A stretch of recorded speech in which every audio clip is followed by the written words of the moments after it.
Herbie Rides Again is the 1974 Disney film directed by Robert Stevenson, and this is, of course, a sequel to The Love Bug.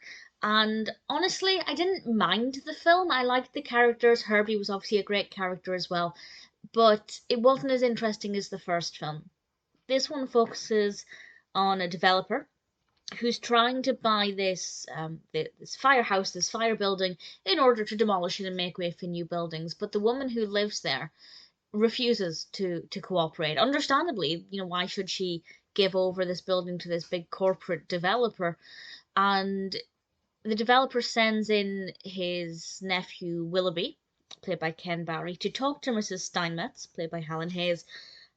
And he meets Herbie, and obviously isn't believing what Herbie can do to begin with.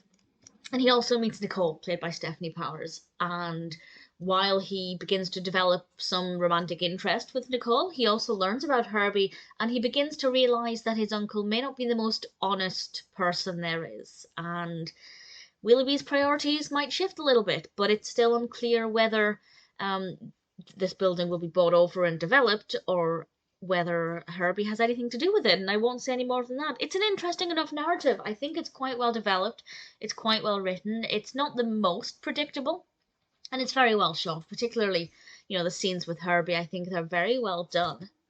Herbie's also in it a decent amount, which might sound obvious, but, there are films that are slightly like this, where if something's quite detailed like the car, it may not actually feature as much as one would like. But actually, no, I think Herbie was in it a reasonable amount. Obviously, the design of the car is great.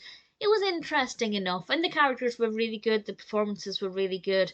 There was nothing wrong with it. I just don't think it was quite as interesting as The Love Bug. So for me personally, if you didn't like the other film, I wouldn't say bother watching this one. I don't think it was an improvement, but I'd say it was almost as good. I'm not desperate to watch the other Herbie films. I haven't, completely fallen in love with Herbie as a character. Maybe one day I will, but for now I didn't mind watching this. I don't have too many other thoughts on it. It's definitely one of those films where it was pleasant to watch. I quite enjoyed the viewing experience. There's nothing specific about it that I think didn't work, but at the same time, there's nothing that I loved. There's nothing that jumped out to me as being particularly amazing.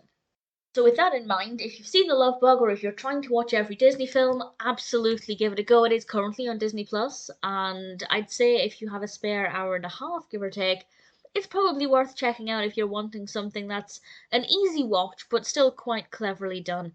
I might not ever watch it again, but I certainly didn't mind watching it this time.